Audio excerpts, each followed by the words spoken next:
दोस्तों, आज की वीडियो में हम लेके आए हैं ब्रिटिश शासन का भारतीय अर्थव्यवस्था पर प्रभाव से संबंधित महत्वपूर्ण प्रश्नों को। तो आइए देखते हैं आज का पहला प्रश्न। पहला प्रश्न है, भारत में उपनिवेशी शासन काल में होम चार्जेज भारत से संपत्ति दोहन का महत्वपूर्ण अंग थे।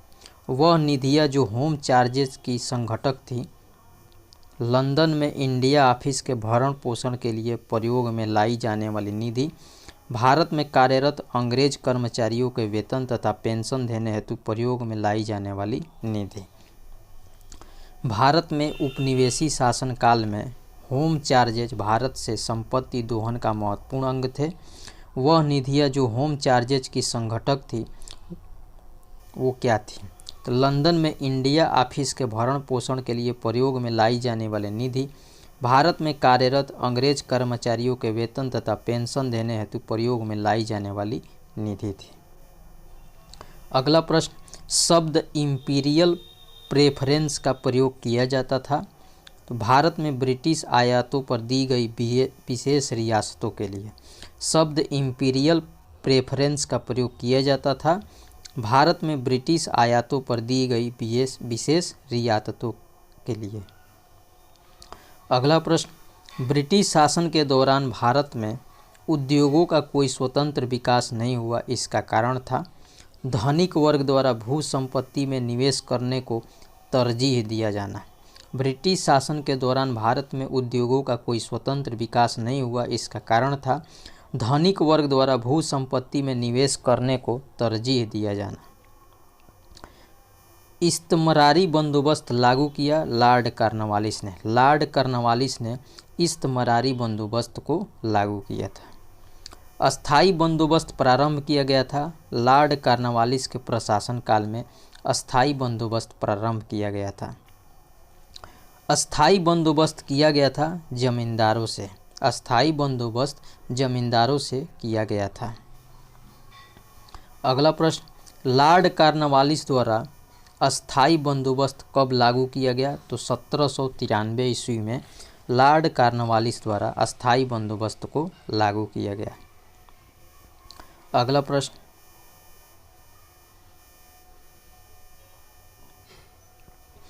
चीर अस्थाई बंदोबस्त 1793 के अंतर्गत जमींदारों से अपेक्षा की गई थी कि वे खेतिहारों को पट्टा जारी करेंगे। अनेक जमींदारों ने पट्टा जारी नहीं किया। इसका कारण था जमींदारों के ऊपर कोई सरकारी नियंत्रण नहीं था। अगला प्रश्न, बिहार में परमानेंट सेटलमेंट लागू करने का कारण क्या था? तो भू राजस्व का राजस्व निर्णय करना। अगला प्रश्न, 1885 ईस्वी में बंगाल और बिहार में भूमि पर किराएदारों के अधिकारों को बंगाल किराएदारी अधिनियम द्वारा दिया गया था। डैश डैश की जगह हो जाएगा 1885 ईस्वी में बंगाल और बिहार में भूमि पर किराएदारों के अधिकारों को बंगाल किराएदारी अधिनियम द्वारा दिया गया था। ब्रिटिश शासन के दौरान भारत में रैयतवाड़ी बंदोबस्त के प्रारंभ किए जाने से संबंध थे Alexander Read, Thomas Munro, Elphinstone, Wingate और गोल्डस्मिथ। अगला प्रश्न, सर थॉमस मुनरो जिस भू राजस्व बंदोबस्त से संबंध है वह है रैयतवाड़ी बंदोबस्त। सर थॉमस मुनरो रैयतवाड़ी बंदोबस्त से संबंध है।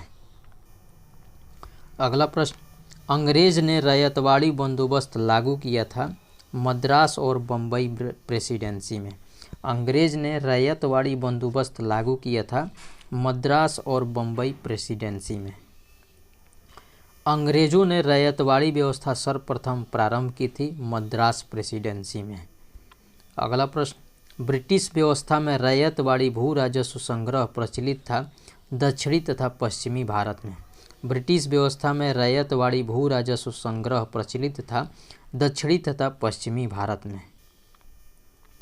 अगला प्रश्न, रैयतवाड़ी बंदोबस्त के संदर्भ में सही कथन क्या है? किसानों द्वारा लगान सीधे सरकार को दिया जाता था। सरकार रैयत को पट्टे देती थी। कर लगाने के पूर्व भूमि का सर्वेक्षण और मूल्य निर्धारण किया जाता था। अगला प्रश्न,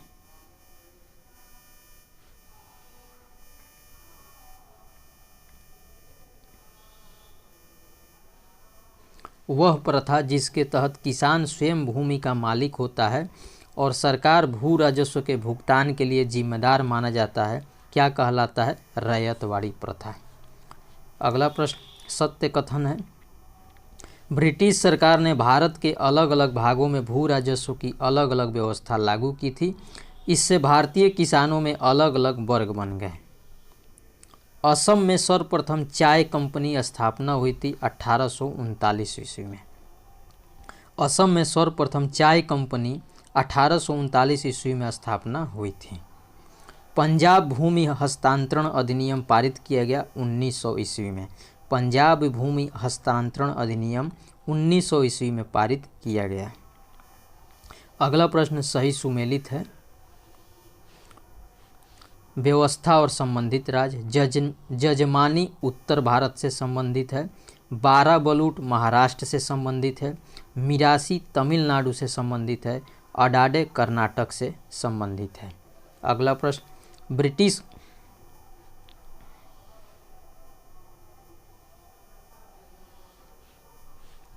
ब्रिटिश भारत में सैन्य बल पर केंद्रीय राजस्व का कुल प्रतिशत व्यय होता था 40%।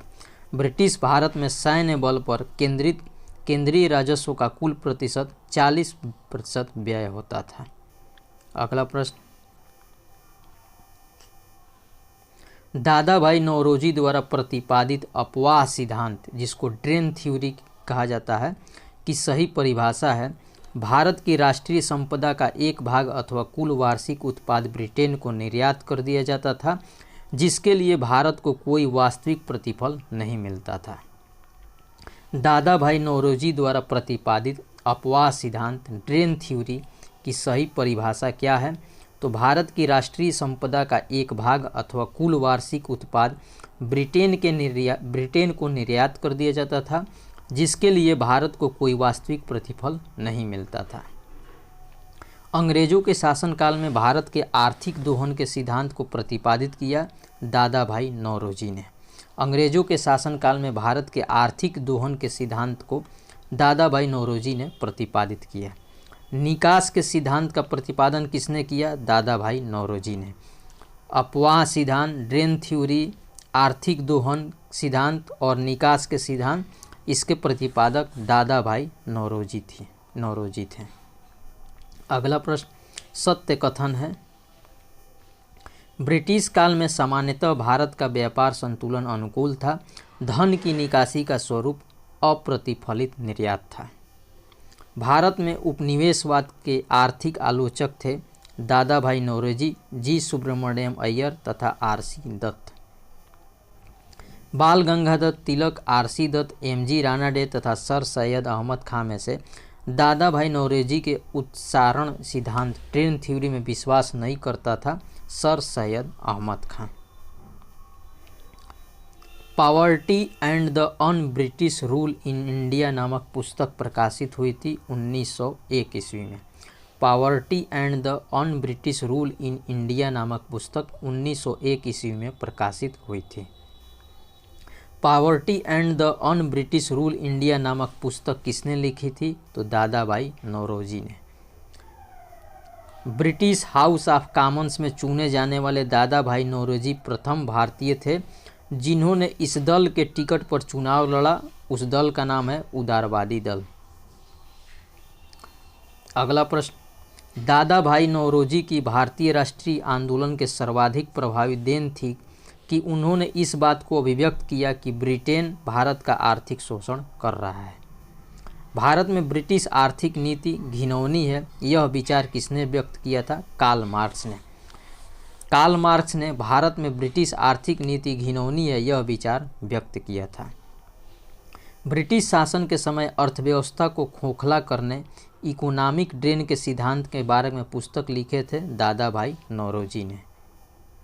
अगला प्रश्न, औद्योगिकरण के संदर्भ में सत्य कथन है।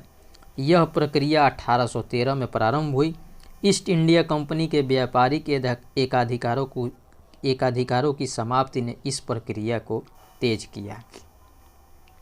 दक्षिण भारत में सिंचाई व्यवस्था को अग्रदूत माने जाते हैं सर आर्थर कॉटन। दक्षिण भारत में सिंचाई व्यवस्था के अग्रदूत सर आर्थर कॉटन माने जाते हैं। ईस्ट इंडिया कंपनी के भारतीय एजेंट थे बेनियान बनिया। आर्थिक तौर पर 19वीं शताब्दी में भारत पर अंग्रेजी शासन का एक परिणाम था भारतीय कृषि का वाणिज्यीकरण। अगला प्रश्न और इस वीडियो का आखिरी प्रश्न है, वह कथन जो औद्योगिक क्रांति के द्वारा 19वीं शताब्दी के पूर्वार्ध में भारत पर पड़े प्रभाव की सही व्याख्या करता है, भारतीय दस्तकारी उद्योग नष्ट हो गए थे। वह कथन जो औद्योगिक क्रांति के द्वारा 19वीं शताब्दी के पूर्वार्ध में भारत पर पड़े प्रभाव की सही व्याख्या करता है, तो वो है भारतीय दस्तकारी उद्योग नष्ट हो गए थे। तो ये था हमारा आज का वीडियो कैसा लगा आप हमारे कमेंट बॉक्स में ज़रूर बताइएगा। वीडियो को लाइक करें, शेयर करें और हमारे चैनल को सब्सक्राइब करें। जय हिंद, नमस्कार।